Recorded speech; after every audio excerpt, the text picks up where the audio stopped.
नमस्कार दोस्तों, अंकित सिन्हा न्यूज़ 7 हिंदी में आपका स्वागत है।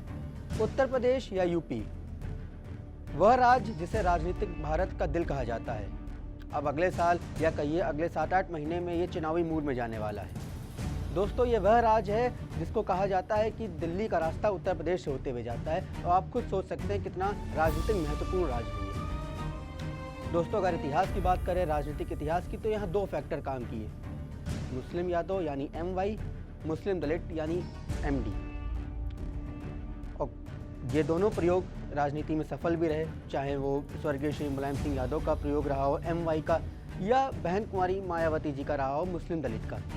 लेकिन दोस्तों, पिछले 10 साल में आपने देखा होगा एक नया फैक्टर, एक नया प्रयोग सामने आया है, जिसे हमने कहा है सैफ्रॉन वेव, या हिंदी में कहते हैं भगवा वेव, हिंदुत्व लहर। दोस्तों, ये 10 साल में भारतीय जनता पार्टी का सबसे सफल प्रयोग रहा उत्तर प्रदेश में। जी हाँ, ऐसी ऐतिहासिक जीत उत्तर प्रदेश में जो कि कभी नहीं हो पाई भाजपा के इतिहास में। वो हमेशा या तो गठबंधन में रहते थे या थोड़े बहुत मार्जिन से आगे पीछे रहते थे। लेकिन जो इस प्रकार की जैसे जो जीत थी, जो इस प्रयोग ने सफल कराई, वह जीत भारतीय जनता पार्टी की ऐतिहासिक जीत थी। दोस्तों, चुनाव में कहीं ना कहीं लोग जीतते हैं, हारते हैं, प्रयोग सफल होते हैं, प्रयोग फेल होते हैं। लेकिन बात आती है एक चुनावी फार्मूला की, जिसे कहते हैं कि एक नॉर्मल सा फार्मूला क्या है चुनाव में उतरने का है, चुनाव लड़ने का है, चुनाव का माहौल बनाने का। उसे कहते हैं perception plus calculation is equal to result. यानी आपका परसेप्शन, आपकी सोच, प्लस आपका कैलकुलेशन, आपकी गणित, आपकी सोच पे और आप सही गणित का जोड़ बैठाएंगे तो आपको नतीजे बहुत अच्छे मिलते हैं। ये उत्तर प्रदेश नहीं, पूरे भारत की राजनीति का फॉर्मूला रहा है। हाल ही में आप अगर पिछले लोकसभा चुनाव का नतीजा देखें तो एक नया फैक्टर सामने आया, PDA, पिछड़ा दलित अल्पसंख्यक, जिसने इस फैक्टर को, जो भारतीय जनता पार्टी का जो फैक्टर था सैफ्रॉन वेव, हिंदुज़म वेव या भगवा फैक्टर जिसे कहते हैं, उसको तोड़ा और 38 लोकसभा सीटें जीत करके उत्तर प्रदेश में सबसे बड़ी पार्टी बन के सामने आया। सोचिए दोस्तों, कोई सोच सकता था 2024 की लहर में 38 लोकसभा सीटें इंक्लूडिंग फैजाबाद अयोध्या की सीट।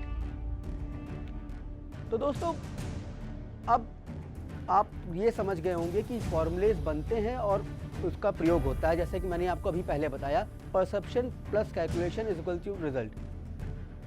तो सर, मैंने आपको पहले बताया 6 महीने बाद चुनावी मूड में जा रहे हैं उत्तर प्रदेश।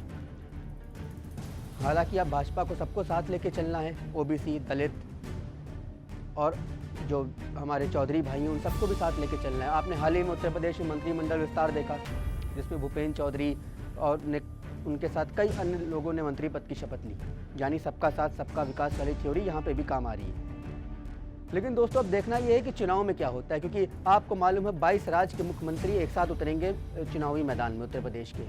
और यानी बड़े बड़े चुनावी धुरंधर अमित शाह, नरेंद्र मोदी, योगी आदित्यनाथ, खुद शुभेंदु अधिकारी, सम्राट चौधरी, एक से एक धुरंधर अब चुनाव में आते हैं, क्योंकि भारतीय जनता पार्टी चुनाव जो लड़ती है एक मशीनरी की तरह लड़ती है और एकदम एग्रेसिव मोड में लड़ती है। अब देखना यह है दोस्तों कि अखिलेश यादव की PDA सेना इस बार सामना कर पाती है या नहीं। जानने के लिए बने रहिएगा न्यूज़ 7 हिंदी के साथ। मैं अंकित सिन्हा।